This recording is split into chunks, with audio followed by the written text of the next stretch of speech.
listening to The Breakfast Show on Faith FM, and today we are going to be talking about how to literally give someone a hand. How to literally give someone a hand. How to literally give someone a hand.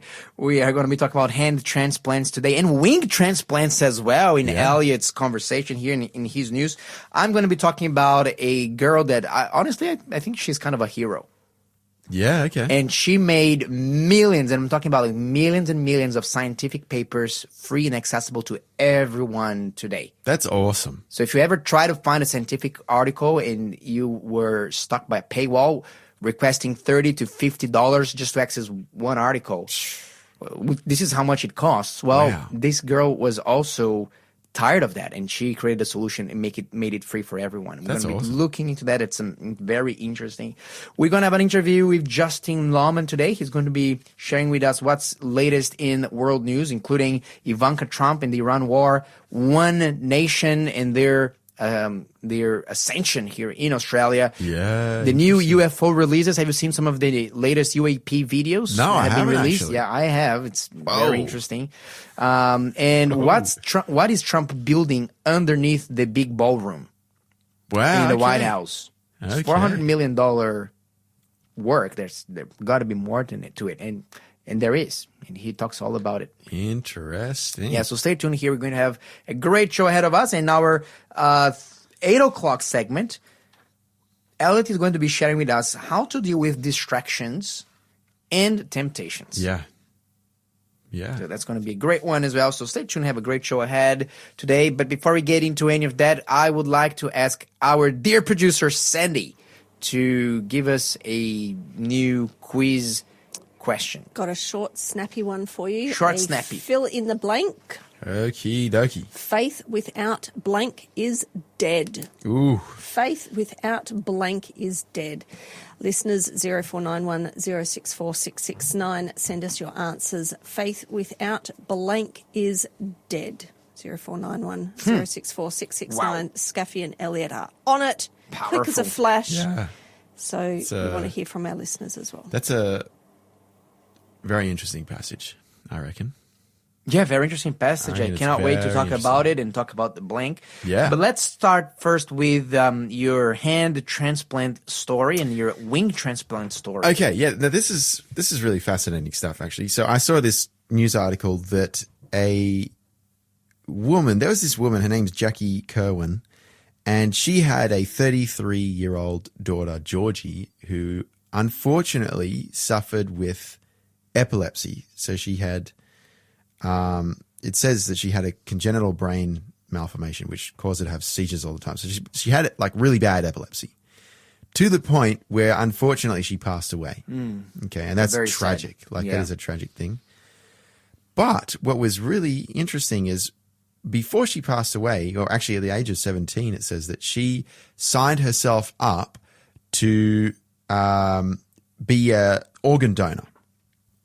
So once she passed away, the organization that deals with organ donations, they came back to her mum, Jackie, and said, we have to get you to sign this off as well. Are you willing for her to use her organs and her limbs? Which is interesting because her mum, Jackie, didn't even realize that limbs are actually an option, like a viable option for donation. Wow. Anyway, so she goes, yeah, sure. Like, this is what my daughter wanted. Yep, I'll sign off on it. And this is where the story gets interesting. So there's this other woman. Her name is Kim Smith. And Kim had sepsis in both her arms. So she lost both her hands from like just below her wrist. Okay. So she's used to have 2 functioning hands. Now they're both gone. So she's handless, which is very difficult. Like, wow, it would be very difficult. That's a tough thing to lose, both your hands. Yeah, that is super, super difficult. And it just so happened that she was an appropriate candidate for a hand transplant. And so she was given the hand of Jackie's daughter, Georgie. That hand was transplanted onto her left hand. So now rather than having 2 stumps where there were hands, there's 2 stumps now. She has one left hand and one stump right arm, basically. Which so she only got one hand? She only got one hand back, not both of them. She only got one hand back. I wonder why, though. Well, I think I don't know exactly the reason why, but I think there must be something to do with the Transplant shop. availability. Yeah, like how viable are you actually for the success of this transplant? With this hand, my question would be, did she also recover the movements, or was more an aesthetic thing so it doesn't look... Now, this is what's so strange. incredible about hand transplants. Because I was like, this is ridiculous, to be able to stitch someone else's hand onto yours, Like plug and play. and have it work. Now, this is what is incredible, because I looked at this. What is actually detailed in a hand transplant? Hand transplant surgeries go for minimum 12 hours. Minimum 12-hour long surgery in which they have to stitch together like a complete reattachment of everything. The bone has to be fused to the new bone. The Wow. Veins have to be stitched to the new veins. The nerves have to be stitched to the nerves, the muscles to the muscles, the tendons to the tendons. Like everything has to Wow. be Imagine how many connections stitched that to- would be, yeah, man. It's just incredible, the fact that we can actually do that. And as a result, you will now have a functioning hand Wow. that's not your own, which is like just incredible. It's amazing how God created us with like interchangeable Yeah. parts. It's Like you can use like someone else's hand. it's like a Lego yeah? set. It's like a plug and play thing. yeah, It's crazy. It's incredible. And so what happens is this woman, Kim Smith, she's now got a left hand. And what I didn't realize is that part of getting a hand transplant is you actually have to take immunosuppressants for the rest of your life, because this hand is not actually your own and your body won't recognize Will reject it. It'll reject it if if Really? you don't take continual immunosuppressants. Yeah. So that's one of the, I suppose you could say, downsides, but the upside is you've got a hand. Like where you didn't have one, you now have one, which is incredible. And so what happened was these two women, the mother of Georgie, Jackie, and this woman who received Georgie's arm, Kim, they actually met together because Kim was so thankful that she sent a letter to Jackie and was like, I would love to meet up with you. Sent and a say letter. thanks. She wrote the letter. She wrote a letter. With her daughter's hands. I'm assuming. Wow. Sent a letter and they decided to meet up, and they just had this very emotional moment where Jackie is able to touch her daughter's hand again. Wow, man, that would be emotional. And Kim is able to shake someone's hand because she didn't have any hands, but now she does have one, and she's shaking the hand of the mother of the hand that she now, like, it's just a really incredible moment of just, like with that is a very rare thing to happen where you get a hand transplant and the very person's mother you then meet and say thank you to, that's incredible. So there you go. I just thought that was such a fascinating story. Man. And I'm just trying to imagine here, like my son, for example, he likes to, before he goes to sleep, says, "Daddy, can you hold my hand?" I was thinking here, imagine if I lost that, but then another kid gets another person gets his hand and you can hold it again, because just holding, as a loved person's hand, it's a unique thing. Yeah. You know exactly how it feels like, and just to be able to hold that when you think that you perhaps would never hold it again, it would bring so much comfort, so much, memories back. And when you remember, wow, that's a great story. There was this other story that I found really interesting as well, which is another transplant story, actually. There was this owl that was found in a concrete rotated, the I forget what they call, but it's like basically the barrels, the mixers, the concrete mixers. They found an owl in a concrete mixer that had one of its wings was stuck in the concrete, and so they freed it up, tried to fix its wing, and found that actually it's got issues, needs to have some feathers replaced. And they were hoping that it would be a case that the owl would shed the feathers and it would regrow new ones, but it wasn't doing it properly, and so they realized that we have to step in and transplant some feathers into this owl's wing. And so they managed to do that. They had to manually put in these new feathers into this owl so that it could fly, but not only fly, that it could fly silently. Yeah. Because that's an important part of Yes. owls, is that they fly silently so that they can catch mice and all that kind of stuff. Anyway, they managed to do this, and they managed to give it transplant feathers. They had a donor owl that they took some feathers off, and they were able to use those feathers and transplant them into this owl that needed them, and it was able to fly healthily, wow. silently. And I was like, man, that's incredible that we can. Never heard about such a thing as a feather transplant. Yeah, I know. Neither had I, but I was like, that's just so fascinating. And it reminds me of, like, there's a verse in the Bible, Ezekiel 36, verse 26. It says, and God says to us, he says, I will give you a new heart and put a new spirit within you. I will take the heart of stone out of your flesh and will give you a heart of flesh. And I was like, that's really cool. You know, it's almost like God wants to give us a transplant of our heart, a transplant of our mind, like renew our minds, renew our hearts. And I just thought that was beautiful. I was like, you know, that's so cool that we can do that. We actually have the technology and the capability of transplanting stuff. Like, It is incredible, man. It's amazing. Because when you come to think of it, like, how good is God? He created a body that can receive parts from other bodies and work. Yeah. So if something happens, you know, you can still alleviate, you know, and undo part of the consequences of the tragedy Yeah. that has caused this to happen. But then God also gives humans the ability, the knowledge to learn about how these things work Yeah. and to develop techniques to effect that, to put that in place. But not only for humans, but also for animals, like, you know, in that case here with owls. So, you know, God is so good. I mean, his creation is so intelligent, is so clever, the way that he made things. Yeah. It would be very, you know, I mean, if God created us and just like, oh, if you lose it, you lose it, that's it. It would still be incredible and marvelous.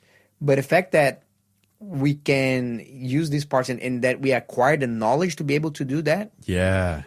because we have to understand, you know, how nerves work, muscles, blood vessels, immune system. Yeah. It's just like a combination of knowledge from all these different areas that allow to bring back function and joy Exactly. to someone's life. Yeah. It is so fascinating that we're able to do all that kind of Yeah. stuff. You're listening to the Breakfast Show podcast on Faith FM. Positively different. It is now time for the answer to our quiz question, the previous quiz question that we had. So, producer Sandy, what was the answer to that verse? The missing word that we were looking for is works. Faith without works is dead. And we had lots of messages come in with that correct answer, which was awesome. There you go. Faith without works is dead. Now, this is interesting because we kind of got on that topic last week, actually, because we were talking about faith a lot of last week. And it was interesting because I was like, is it faith? Like, where does the faith actually come from? We found it came from Jesus, and that God prepares us to do those works beforehand. Yeah, and another word for works is just actions. Faith without Yeah. actions is just like, you know, words without actions. If you say you love someone but you don't show it in practice, guess what? Yeah. Isn't that love also dead? You don't believe it. So it's just a very basic thing. Faith is just not just believing to something in your head. It's just believing to something and then acting upon it. Yeah. Living as if that thing is true. Exactly.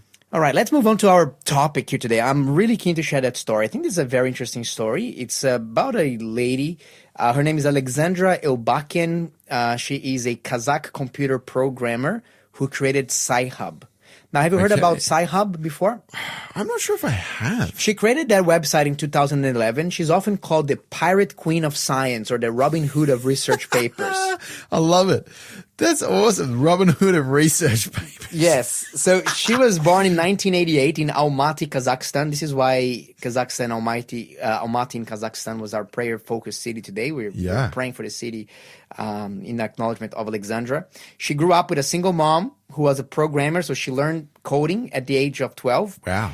And she was already hacking. You know, one time, like when she was 12, she managed to access a paywall neuroscience books website from the MIT press. Really? as a teenager. Wow. She then went on to study computer science and information security at a university in Kazakhstan, and briefly worked in computer security in Moscow. And she later moved into research, and she was very interested in brain-computer interfaces, meaning how can your brain communicate directly to a computer. Okay, that's interesting. So she was very interested in that philosophy, or the topic of transhumanism, which is basically, when we're using human bodies using electronic components. Yeah. Like, electronic hands, electronic, kind of a robotics, where robotics meet prosthetics. Yeah, that's fascinating. Like that's kind of really fascinating stuff. An example is like Elon Musk's Neuralink. Yeah. Which which has the promise to allow people who cannot walk, for example, they have they're tetraplegic, for example, that they'll be able to walk again, or people that were born blind to be able to see again, or people that had genetic issues with hearing, they would be able to hear again through technology. So, but then she spent some time in the United States, in Germany, studying that. But then when she came back to Kazakhstan to do her own research, she hit the same wall millions of students worldwide face, paywalls. So I do not know if you have ever tried to do so, but if you're trying to access some scientific papers, if you don't have a login, or some universities do provide with logins to certain databases. Okay. But if you don't have that, and even if you do some articles, you have to pay for them. Elsevier being a big one, for example. And if you want to pay for this article, it's about $30 to sometimes $50. Wow. For one article. Just for one. For one article that you can download and keep it, and you can even share it. But this is the interesting thing here. That money does not go to the researchers. This money does not go to the peer reviewers. They all do this work for free. Oh, researchers really? are writing these papers. This is part of their grants, part of the work. They receive a single cent for that. Elsevier, they basically charge you all that money. They're only doing one thing. They're hosting it in their website, and they're editing like the PDF. Yeah, It's not a lot of work, but they're charging exorbitant amounts. They're like a multi-billion company, which is saying, no, you can only learn if you pay something to me. Yeah. Because I'm keeping that. Interesting. So because of that, she had an idea. And in September 5, 2011, when she was 22 years old, she locked herself in her room with an old laptop and built the first version of the website in just 2 or 3 days on free web hosting. Wow.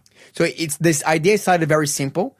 So users of the website, they were looking for a paper. They would post like the URL of the paper or the paper article number. They call it DOI. Yeah. If Sci-Hub already had the paper that they wanted downloaded, it gave the paper to the person looking for it. If not, it used quote unquote donated university library credentials. So some people believe they donated their credentials, and then the computer would use it to log into the publisher websites on the user's behalf and download the PDF, and then store it and deliver it. Yeah. Okay. So she ended up, she wanted to make just something fast and convenient for people, for her community, for her friends. She didn't really imagine that this was going to become a grand global crusade on access to information, but it quickly exploded in popularity because it just worked so well. So over the time, it grew into a massive shadow library with tens of millions of papers. Actually, they estimate that pre-2022, probably 90% of all papers online are stored in her website. Wow. So we're talking about millions and millions and millions. That's incredible. Of papers. And she mostly runs it just solo. She survives by donations. She doesn't charge anything, everyone.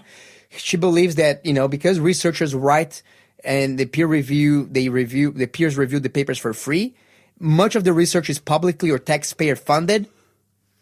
And publishers add relatively very little value in the digital age, but they charge exorbitant fees.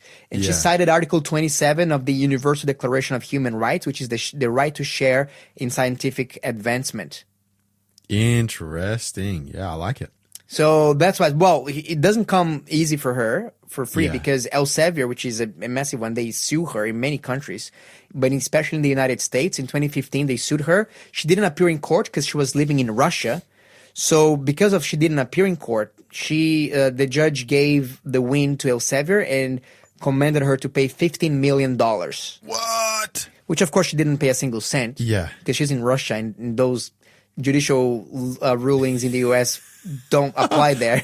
Oh, that's pretty funny, actually. It's just a paper judgment. Yeah. So, but other publishers followed with more lawsuits and blocks in various countries. But this is the thing: people try to shut her website down all the time. Yeah. But then she just keeps switching domains. So if you want a website, I actually this morning is like sci-hub.ru, but sometimes she just changes domains to other domains when they manage to close it down. Yeah. And then the newest addition to her project, there are two interesting things. One is the SciBot. So basically, she powered all of that database with an AI-powered research assistant. Oh, there you go. So you write with the AI will look just on that database of research papers and will quote the papers and give you the access to the papers for free. Wow. So you can check the answers. That's cool. So we had like hundreds of thousands of people access her website every day, but she only had access until 2022 research. Then she created a second website, which is called SciNet. So this one is SciHub. She Right. created in SciNet. So SciNet has newer articles from 2022 onwards, and then she's working now with a different model. She is basically asking researchers when they're publishing their articles that they will submit their own research paper to her website. Yeah, interesting. Very So interesting. now it's like from 2022 onwards, it's like really clean in that all the articles that are there with the permission of the authors themselves. Yeah. And then if you need an article that it's not there, you can just type in and say, hey, I'm trying to find this article. Can you please help me? In a matter of minutes, someone in the community will receive that message and they will find that article and they will send it to you Wow. in the website. That's awesome. Yeah. That's really So cool. that's why she's called the pirate queen of research.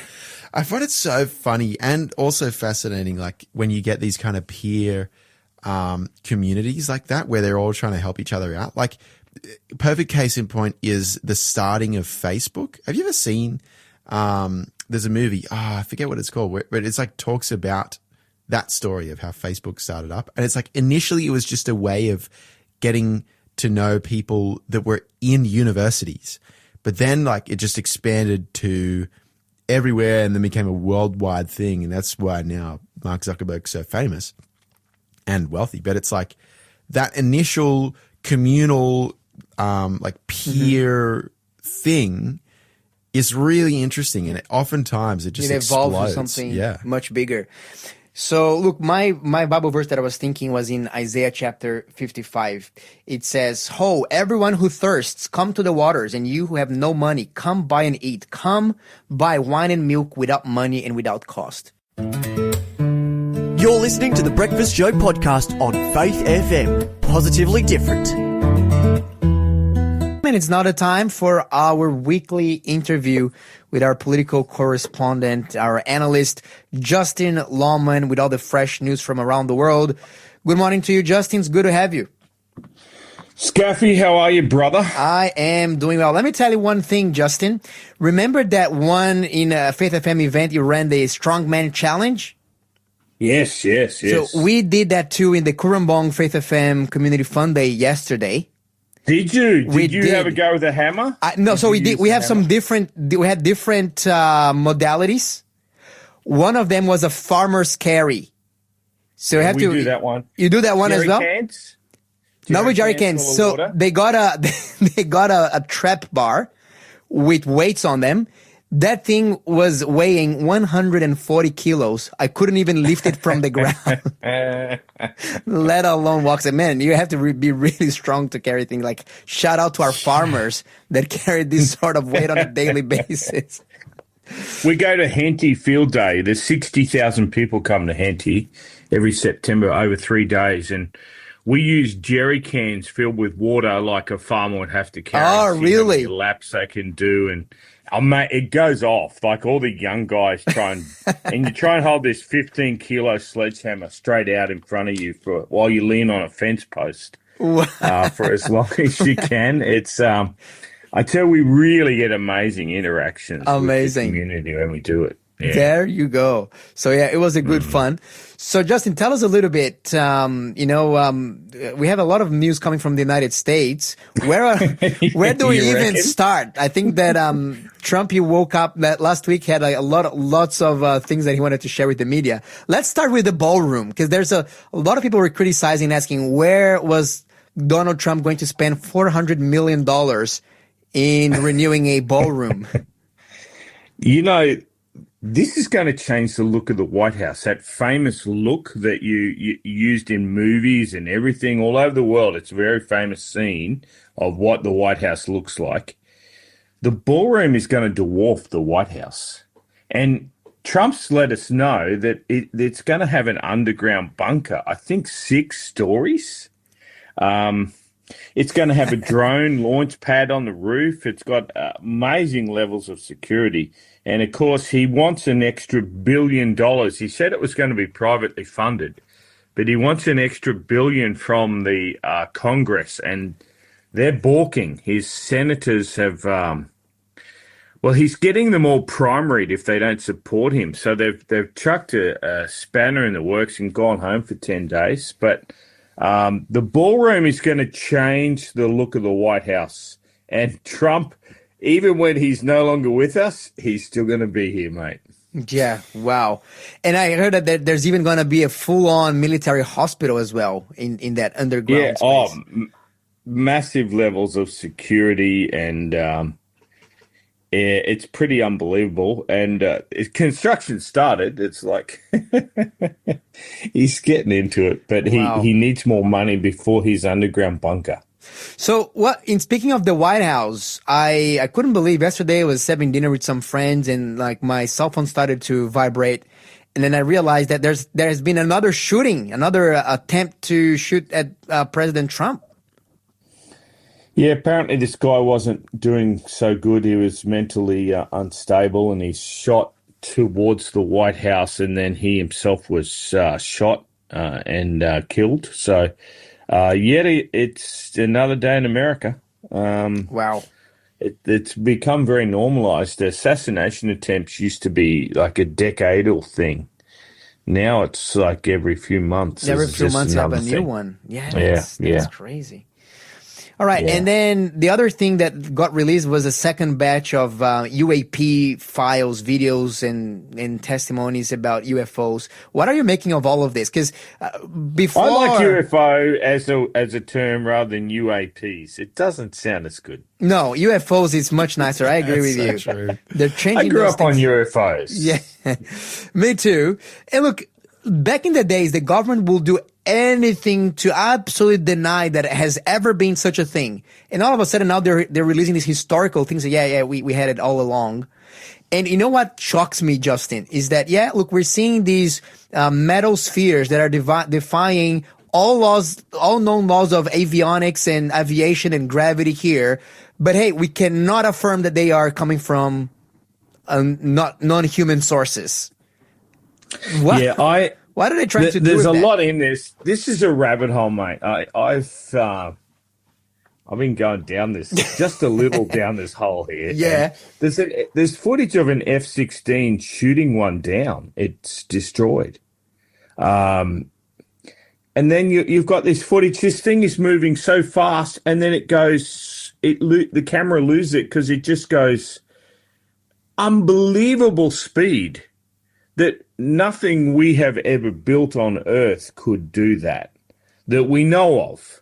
And there is an argument that this is an anti-gravity propulsion that's been invented by the US or some power, and it has got a human origin, but they look very supernatural to me. Look, it's hard to believe that because they say like there's 3 theories. Either it'd be like super advanced technology that military people developed and then we just didn't know about, Other option would be this is just like a sensor error from the aircrafts or like a natural phenomena.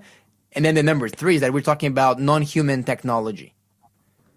But when you look at those things, it's hard to believe the first 2 options.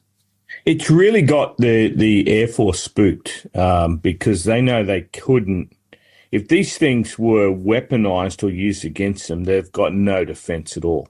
So I think that's why they kept it secret so much too, is that they're just, how do we defend against this if it was to attack us?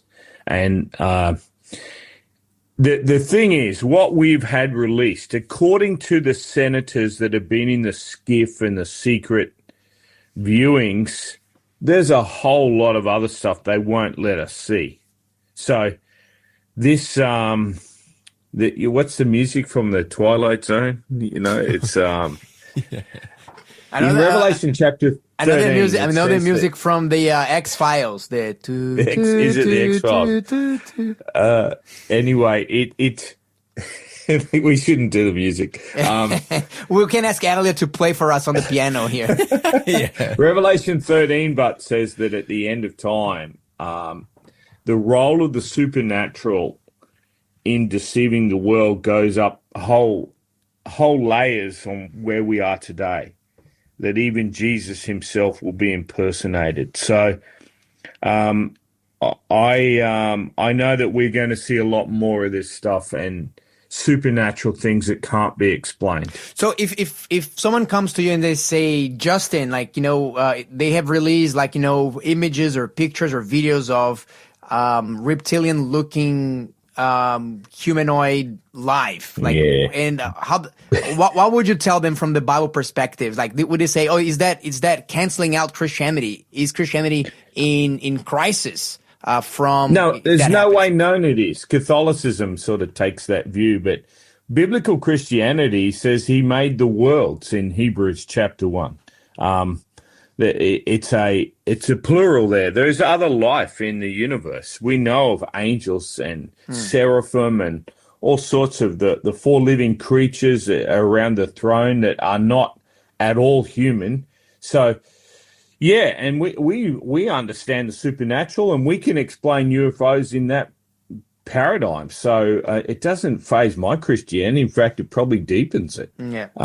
Let it come. The Bible will never get disproved. The Bible will never be overthrown, and it can withstand any sort of new evidence, so to speak. But don't believe your lying eyes either. Miracles are used at the end of time in order to deceive, in order to coerce people to do things that they wouldn't normally do. And so keep your eyes on Jesus. Look full in his wonderful face. Amen. And you'll be just fine. Yes, absolutely. Look, that's very well said. Let's move on to the next one. So, Iran war. What are the news there? Because over the weekend, Donald Trump came up saying, "Hey, we're very, very close to a deal." Then Iran pushed back and said, "No, we are very, very far from a deal." And then they changed their position again. Said, "Yeah, we're making progress." So what's happening there? It's there's a lot of you mixed tell me. communications. Every other day there's a deal. And look, the Pakistanis seem to, they sort of announce there's this great deal being done, and then Trump has sort of tipped water on it. He said, "No, we're slowing all that down." I don't think there's anything much going on here, if I'm honest with you. I don't really know. I'm purely guessing. But a plot came out over the weekend that Ivanka Trump, there was an assassination plot to kill the president's daughter revenge for Iran. Behind the scenes, while all this is going on, the U.S. military is building up over there. So whether that's just Trump trying to force him into a deal, I don't think a deal is going to come personally. I don't think these guys are reasonable. They are Islamic apocalyptic in their view of the world, and they're not. It would be an abandonment of their faith to submit to America and do a deal. So he thinks he can. God bless him. Go your hardest, but the stuff that's going on in Russia and Ukraine, Moscow is coming under severe attack. And there's all sorts of announcements of this hypersonic missile the Russians have to be used on Kiev. People are very worried about over there all of a sudden again because Russia's running out of its advantages other than its nuclear arsenal. Mm-hmm. And they really are poking the bear, so to speak, with what's going on with Moscow and the oil refineries that are being destroyed right across Russia. This is going to have a worldwide impact. The fuel crisis is not over yet. It probably hasn't even arrived. And as you mentioned, Ukraine has become the world's leading manufacturer of drones, the most advanced drones, and thousands of them are being made daily in Ukraine. They really became, and of course, drones became the number one weapon now in this modern warfare. A relatively poor country can take on a superpower and give them a black eye every day. The thousands that are being killed daily is the great tragedy of this. And everyone is so tired of it. When will it ever end? But it doesn't seem to be letting up. It seems to be expanding. And one of the shocking statistics that I heard about on the weekend, Justin, on the Ukrainian war, and this came from official Ukrainian statistics, it's not estimates from anyone else, is that now the majority of soldiers in the Ukrainian army are 45 and above, and that's because they've lost pretty much all of their young men already in this fight. So now they're basically the average age of their army has considerably increased. Yeah, it's not good, mate. And they're going to this robotics and AI intelligence through drones. Both, they're taking out the Russian Navy in the Black Sea there ruthlessly. They're destroying billions of dollars worth of ships with these $1,000 worth of drones. They use jet skis and all sorts of things to sink ships now. Warfare's really, really changed. Yeah. And Justin, coming here to Australia a little bit, what's the news that we have been having from Pauline Hanson and One Nation? What's the latest on that? A year ago, you could have never guessed that this would be where it is today. But currently, One Nation, it depends on which poll is being done at the time. They are possibly the most popular political party in Australia. Consistently, they're beating the Liberals and Nationals combined. And lately in the polls, they're beating Labor. Since this budget's come down, it's not letting up. I don't know how long the government can hold the line on this budget because it's getting nasty. And we're a couple of years off a federal election still, but I tell you what, it's looking quite ominous for politics as we've known it in this country. And it really looks like the One Nation faction, the One Nation Party, which is in Pauline has been around 30 years, but it looks like every dog has its day, and it's the day for One Nation right now. Wow. Yeah, let's definitely keep an eye on this one. And Justin, so when you're looking at all of this, like what can you tell to people that are looking at it and they're scratching their heads and saying, hey, how can I even pray about these things? What would be a prayer that you would recommend us to do? I always come back to freedom to speak, that we can preach the gospel and share our faith with others. Freedom of religion, freedom of speech gives you all sorts of other freedoms. And that has been taken all around the world from Western countries as well as communist countries and all sorts of places. So please pray for freedom, that the outpouring of the Holy Spirit can take place and people can listen to the gospel be preached. Because the world's getting very complex very fast. Absolutely. And look, if you have any questions that you want to address to Justin, listener, you can do so by texting us here, 0491-064-669. And Justin, thank you very much. And if you'd like to hear more about Justin's commentaries, you can tune in on Faith FM every Friday at 4:30 p.m. to listen to his show, The Perfect Storm, where he talks about all these topics that we're talking about, but he goes even deeper into that. Thanks for being a part of the Faith FM family. Join our community on Facebook or get in touch at 1-800-FAITH-FM.